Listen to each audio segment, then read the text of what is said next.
Chapter 1. Faith as a Universal Principle. If you had faith as small as a mustard seed, you would say to this mountain, "Move from here to there," and it would move. Nothing would be impossible for you. Matthew 17:20. Since the dawn of civilization, humanity has been fascinated by the invisible force that moves the universe. Some called it divine will, others called it destiny. But those who truly understood knew this force is an unchanging law. Faith, far from just trusting the unknown, is the foundation on which creation stands. It works on every level, from the birth of stars to shaping our personal reality. Faith isn't just something believers have. It's a cosmic energy, a vibration that connects what we see with what we don't. Ancient writings reflect this truth in many ways. In the Corpus Hermeticum, Hermes teaches that mind is the ultimate cause of existence, and those with unshakable faith can shape reality at will. In the Bhagavad Gita, Krishna says, "It is the conviction of the mind that determines the destiny of a being, what he believes that he becomes." Y'all see this? I had no idea this was going to be about faith. This says how the mind masters everything. It doesn't even have faith in the title. But because the discussion was about faith, because old boy got irritated with me about faith. Faith is letting it be known who she is, what she was, and what she about to be about, and what she is about. This whole thing is about faith, and it explains that faith and consciousness are friends. Like, faith is responsible for everything. Think about it. God had to believe that he can do this. But what is faith? Is deeper than a belief, y'all. Y'all want to hear some more? Here we go. The ancients knew faith bridges the physical world and the realm of endless possibilities. Every culture has left traces of this wisdom, but it's often been twisted, hidden, or rejected. The medieval church turned faith into blind obedience. Early science dismissed it as superstition. Yet those who've unlocked the universe's secrets know faith is the key to creation, the universal mind, and manifestation. The all is mind, the universe is mental. The Kybalion. If the universe is mental, as the Hermetic teachers said, then faith isn't just belief. It's a creative force. Y'all need to read the Kybalion. The Kybalion explains that the word faith, see, y'all see it as just Faith on a piece of paper. But to spirit, remember, it's spiritual teaching and flesh teaching. But to spirit, faith is a deity. Faith is a goddess. And faith created your ears. He who has an ear, let him hear what the Spirit says.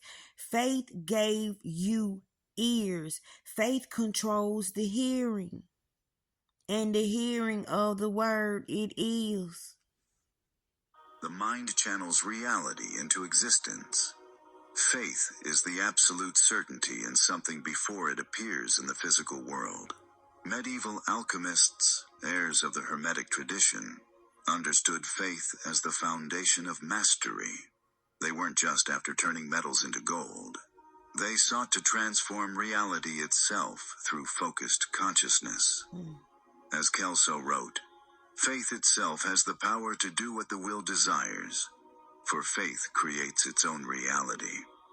Jewish Kabbalists, in their most secret writings, taught that faith is the original vibration that sustains the tree of life. The Zohar, Kabbalah's central text, says that when words are spoken with absolute certainty, they can change the very structure of the world. Throughout history, keepers of forbidden knowledge were persecuted. The Templars were wiped out in the 14th century because their power challenged both church and kings. The Cathars, in the 13th century, were destroyed for teaching that visible reality is an illusion and that true creation happens in the mind. Everything comes from the thought. You are a thought. Nothing exists on this earth without being a thought first. So go back home. Imagine yourself with a zipper down the middle of yourself. Zip yourself up out this skin. Step aside. Let the flesh be on one side. Let the spirit be on the other side. And go learn how to be spirit. Learn how to be your true self. Don't worry about the flesh.